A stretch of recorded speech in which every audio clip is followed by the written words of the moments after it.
Diriwayatkan dari Abdullah ibnu Zaid dari Abdullah ibnu Umar radhiyallahu anhu berkata, Rasulullah Shallallahu Alaihi Wasallam bersabda, sesungguhnya Bani Israel akan bercerai-berai menjadi 71 golongan. Semuanya masuk neraka kecuali satu golongan. Nasrani akan bercerai-berai menjadi 72 golongan. Semuanya masuk neraka kecuali satu golongan. Sedangkan umatku akan bercerai-berai menjadi 73 golongan.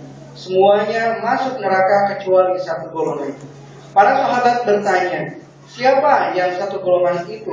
Rasulullah menjawab, siapa yang berada pada jalanku dan para sahabatku. Hadis riwayat Al-Tabrani. Allah Subhanahu wa taala berfirman, dan di antara orang-orang yang kami ciptakan ada umat yang memberi petunjuk dengan hak. Dan dengan yang hak itu pula mereka menjalankan keadilan. Quran surat Al-A'raf surat ke-7 ayat 181. Bismillahirrahmanirrahim. Setelah para sahabat menunjukkan ayat-ayat yang terkait dengan dakwahnya, setelah para sahabat membeberkan bahwa di sana ada Rasul yang memiliki tugas sempurna, di mana kalau ada pewaris Nabi, ulama, maka menyampaikan agama harus tuntas. Yang dimaksud dengan tuntas, idhar adalah menyampaikan bahwa di sana ada prinsip tazkiyah, tilawah dan ta'lim. Kemudian para sahabat mengajak, faya ayyuhal ikhwan, intabihu, waspadalah, wasari'u, bersegeralah, ila magfiratin mir rabbikum ma'ahadihil qawafil ar-ruhaniyah. Bapak Ibu sekalian, ketika para sahabat mengatakan wasari'u, bersegeralah, ila magfiratin mir rabbikum, tulisannya enggak begini ya, wasari'u ila hadhihi thariqah, enggak begitu. Para sahabat menulisnya enggak begitu. Wasari'u ila magfiratin mir rabbikum, segeralah, raihlah ampunan dari Allah. Tapi ada kata-kata berikutnya, ma'ahadihil qawafil ar-ruhaniyah, bersama dengan kafilah ini, kafilah ruhaniyah ini. Maksudnya apa kafilah ruhaniyah ini? Ya. Kenapa perlu buru-buru? Kenapa perlu segera bertarekat? Fa'an qaribin yanqati'ut thariq, ya, karena sebentar lagi jalan akan terputus jalan. Maksudnya bisa saja manusia itu akan meninggal dunia.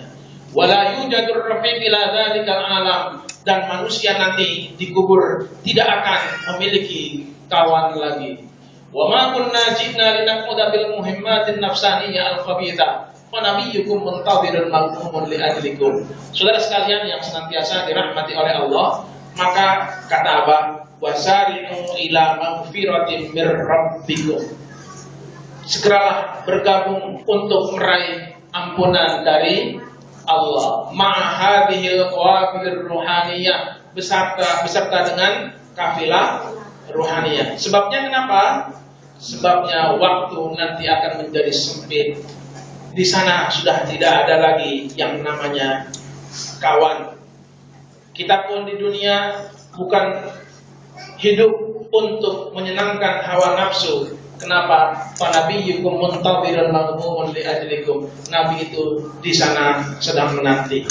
Saudara sekalian, meskipun para sahabat mengatakan wasari'u ila magfiratin mir rabbikum, bersegeralah mendapatkan ampunan, tetapi para sahabat dalam slide berikut juga mengatakan, tapi harus hati-hati.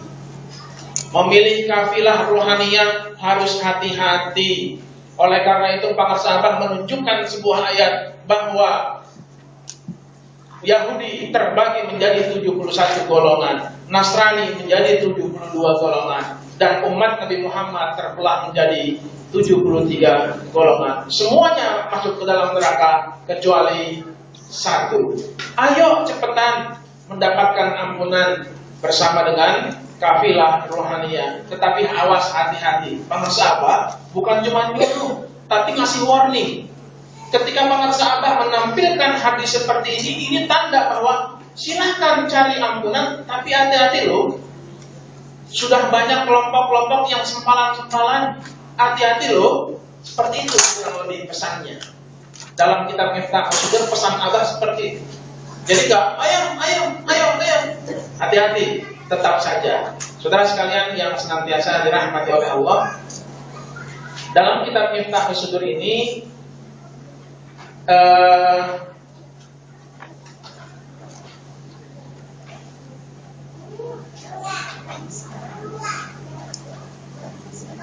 golongan ini terbagi menjadi dua. Satu, Bani Israel yang terpecah menjadi 71, dan umatku yang terpecah menjadi 73.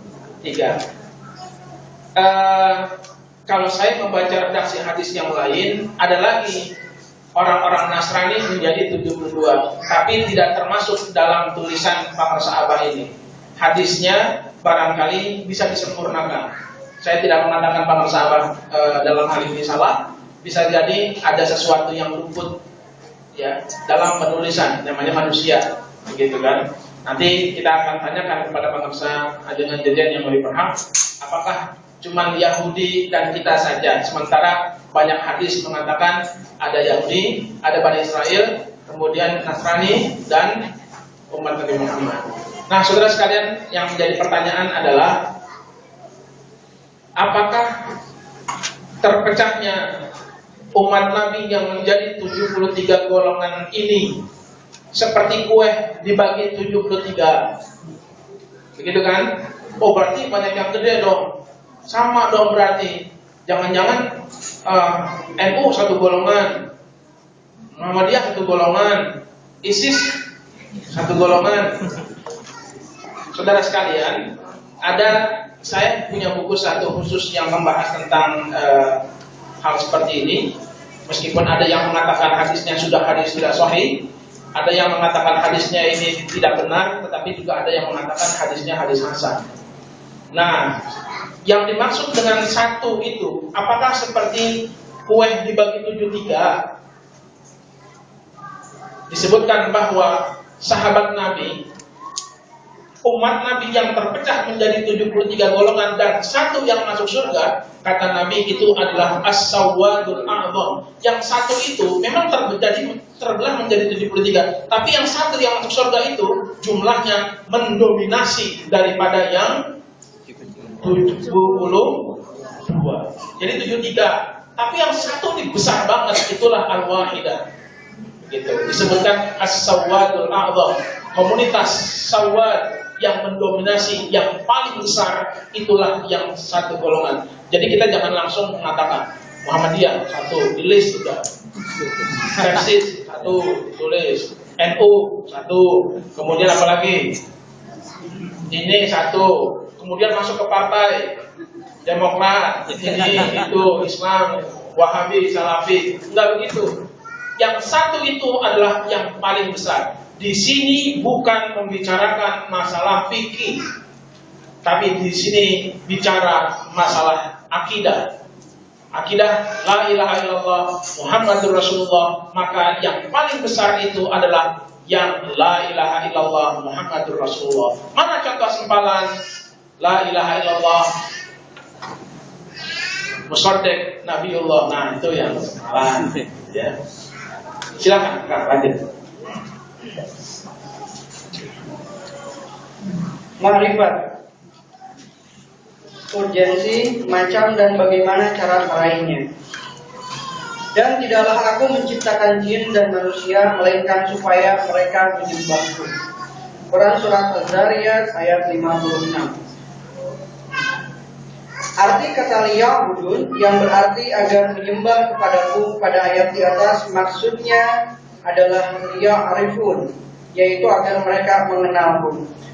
Karena siapa yang tidak mengenal Allah, bagaimana mungkin ia bisa menyembahnya? Ma'rifat atau mengenal Allah dapat terwujud dengan menyibakkan tirai penghalang nafsu, yaitu dengan cara membersihkan cermin hati. Jika telah bersih, maka terlihat pada cermin itu keindahan, harta, atau keagungan